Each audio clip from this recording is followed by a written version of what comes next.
Hello and welcome to the Hue Report, your weekly roundup of craft, colour and maker news. I'm Rav and here's what's been making headlines this week. All story links are in the description if you'd like a further read or to watch more. A new report by Context covered by TCT magazine shows that entry-level 3D printer sales under 2,500 have jumped by 21% year on year in Q2 2025. Meanwhile, mid-range and industrial printer sales have fallen between 11 and 29%. The takeaway: hobbyists and small creators are driving the market more than ever.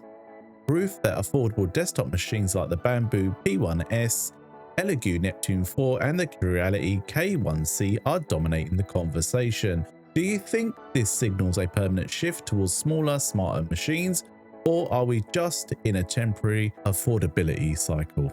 Bambu Labs have launched the P2S, a sleek refresh of the P1S that blends H-series tech with real-world usability. It brings a quick swap nozzle, adaptive airflow cooling, AR spaghetti detection, and a 5-inch touchscreen with a full HD camera. All starting around €519 or €749 with the AMS2 Pro combo. Community reviews are calling it a hit. CNC Kitchen described it as a polished refresh with excellent print quality and smart mechanics, though he missed the older exhaust filter. EufyMake's praised the clear 1080 camera, filament saving, AI alerts, and called it a true upgrade and perfect for beginners. So what do you think? A genuine evolution or just refinement for the faithful? Earlier this year, anchor EufyMake's E1 shared Kickstarter records, raising over $46 million, the most funded 3D printer campaign ever. It promised to redefine surface printing with UV texture layers that brings models to life with raised tactile detail. As backers finally got their machines, the excitement turned to frustration. Early users were blown away by the hardware quality and the texture precision, but many are struggling with the first-gen software. Reports mention crashes, poor texture alignments, and interface that feels unfinished. Reviewers like Savage Review and Furhammer echoed that statement, praising the potential but calling the workflow clunky and beta-like. Savage Review noted the incredible tactile results but said the slicer needs major updates. Furhammer described it as a printer ahead of its ecosystem. So, while the hardware is ready, the software clearly isn't. But with a little TLC and a few solid updates, this could still become a textured printer it was meant to be.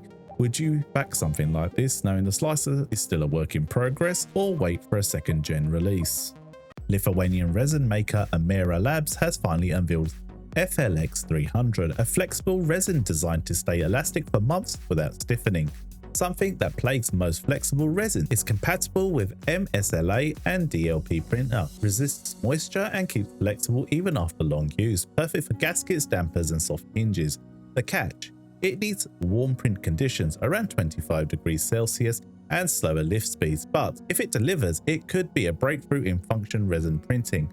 At roughly €120 per kilo, it's premium but possibly worth it for reliability. Would you trust a flexible resin to stay soft long term? This week's feature dives into something that sparks both excitement and debate across creative spaces: AI assisted making. From generative design tools in 3D modeling to AI guided embroidery software and even color matched assistants. In digital art, artificial intelligence is no longer just in the background, it's shaping how we craft. In the 3D printing world, tools like Bambu Studio's flow calibration and Prusa's AI-based error detection are already learning from millions of prints to predict better settings and reduce failures. Designers are using Fusion 360 generative design to create intricate organic structures that would take days to model by hand, forms inspired by nature but optimized by data. Over in traditional craft, AI is showing up more surprising ways. Imagine uploading a few stitches or sketches and your software suggesting new composition or color palettes based on trend data. It's part data science, part creativity. But not everyone's on board. Some crafters fear that tools risk erasing the human fingerprint, that subtle imperfection that makes handmade work unique. Others say AI frees up mental space, letting makers focus on storytelling, emotion, and finishing instead of repetitive setup and trial and error. It's becoming less about replacing craftsmanship and more about collaborating with it. The brush hasn't disappeared, it's just learned a few new tricks. Maybe the question isn't whether AI can make art, but whether we can still tell the difference, and if that even matters. So what do you think? Is AI enhancing craftsmanship or stealing its soul? Let me know in the comments below. Trying to match paint or filament tones for your next project? Use a color picking app to scan any surface. It'll instantly give you matching hex or Pantone codes for ordering material online. And that's it for this week's Hue Report. From the booming entry-level printer market to the P2S refresh, the EufyMake's rocky debut, and the AI creativity. It's been a colourful week for makers everywhere. Which stood out most to you? Drop your thoughts in the comments. I'll be hanging out after the premiere of today's episode. And remember, printer jams this weekend, just say you're testing the limits of patience-based engineering.